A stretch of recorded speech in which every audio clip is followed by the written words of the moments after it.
Honey, I Shrunk the Superhero.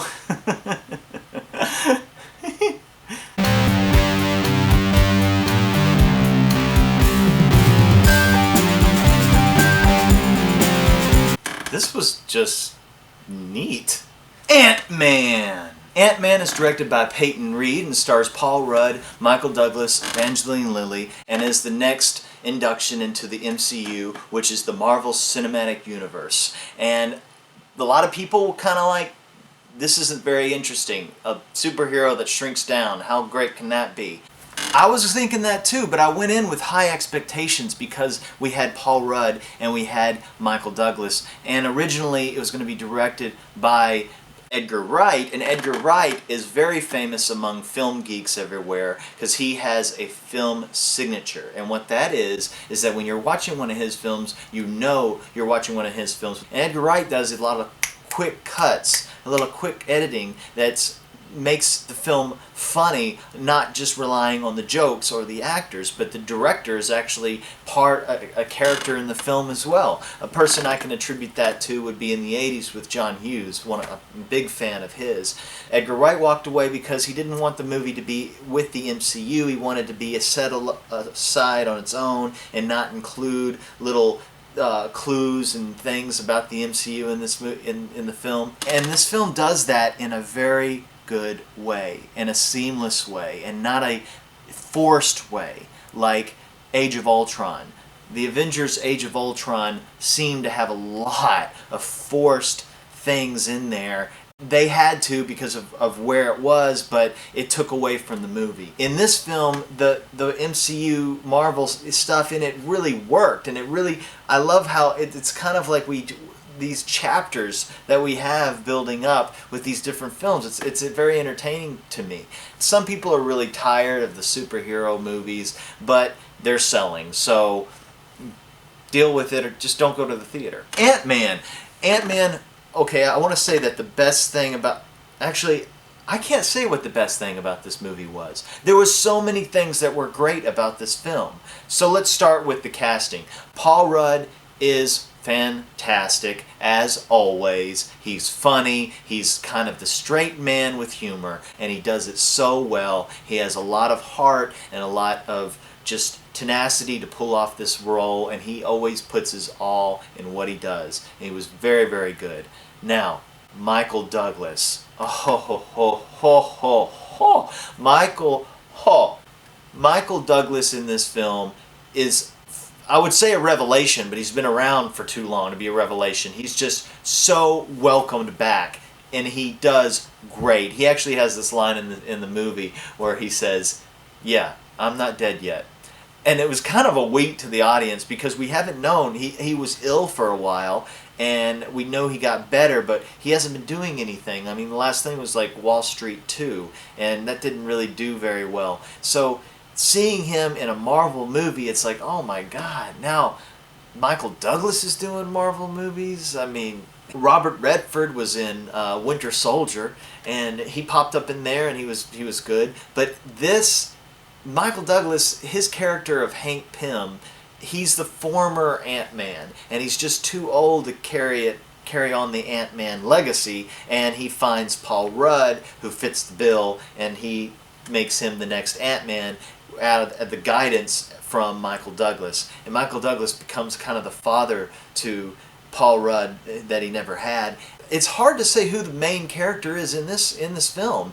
I thought Michael Douglas would only be in this movie for a little bit. He's in the whole movie, and he just dominates with his presence. And I think that's what's going on, is that we miss some of these actors that we grew up with. We really miss them. So when we see them back doing fun things like this, it's great. And him and Paul Rudd work so great together. It was just amazing.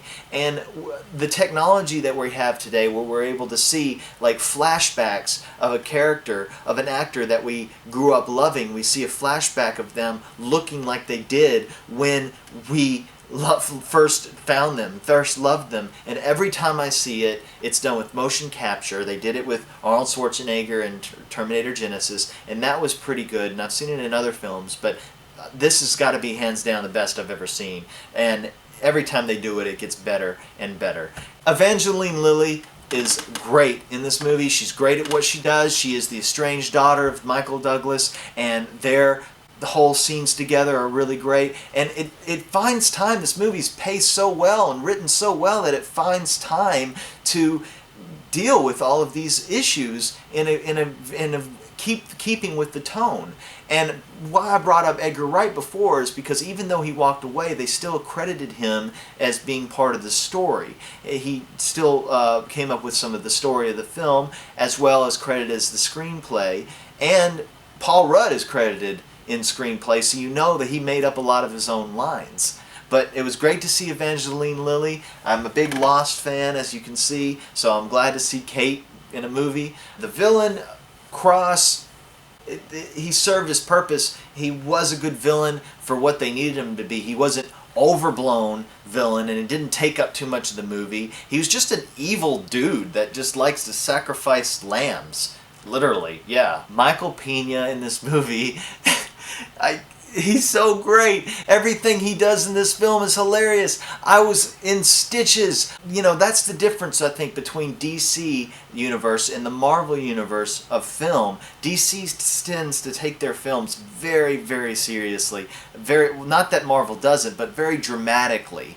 Man of Steel was very dramatic, and I think it lost some of its greatness by not having enough humor. It just had too much forced drama, and that can get a little tiresome. You know, you love to laugh, and Ant-Man is a silly superhero. It's a silly concept, you know, so why make a movie about it?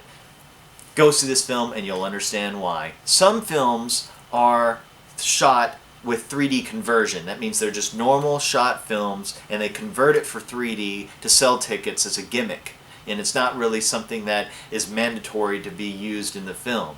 And you walk away kind of like, well, I forgot I was even watching 3D. And I hear that a lot. Now, I had high expectations for this film, partially because of the use of 3D. Because I knew in my mind, well, if to use this technique right of a man shrinking down where ordinary things of size become very large things of size, compared with the depth perception is going to be incredible, so the 3D must be phenomenal. And this film uses 3D as a storytelling device very, very well.